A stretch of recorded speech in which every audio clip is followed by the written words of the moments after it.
Menjelang penghujung tahun 2024, puluhan karyawan Gedung Baru Pasar Mardika masih menelan pil pahit.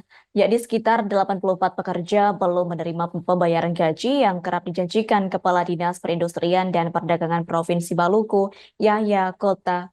Adapun puluhan karyawan itu terdiri dari 34 petugas kebersihan dan 50 petugas keamanan. Untuk informasi selengkapnya akan disampaikan langsung oleh rekan wartawan Tribun Ambon. Jenderal Louis, silakan untuk laporan lengkapnya. Ya, baik Tribuners, dapat saya laporkan jelang penghujung tahun 2024, puluhan karyawan Gedung Baru Pasar Mardika masih menelan pil pahit. Sekitar 84 pekerja belum menerima pembayaran gaji yang kerap dijanjikan Kepala Dinas Perindustrian dan Perdagangan Provinsi Maluku, Yahya Kota. Puluhan karyawan itu terdiri dari 34 petugas kebersihan dan 50 petugas keamanan. Pemerintah mangkir dari pembayaran hak karyawan terhitung bulan Februari, Maret, April, dan Mei. Kemudian pembayaran bulan September hingga November pun tak ada titik terangnya.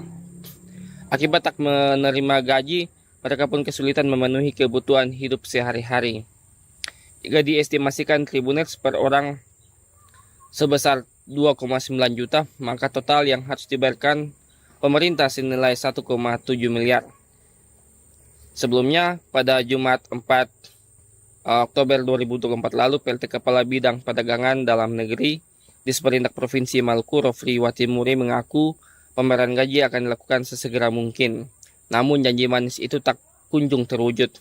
Tribun Ambon.com pun telah berupaya mengkonfirmasi Kepala Dinas Perindustrian dan Perdagangan Provinsi Maluku, Yahya Kota. Namun hingga berita ini ditayangkan, dirinya tak membalas pesan WhatsApp maupun menjawab telepon. Terima kasih kembali kepada rekan di studio. Download Tribun X sekarang, menghadirkan lokal menjadi Indonesia.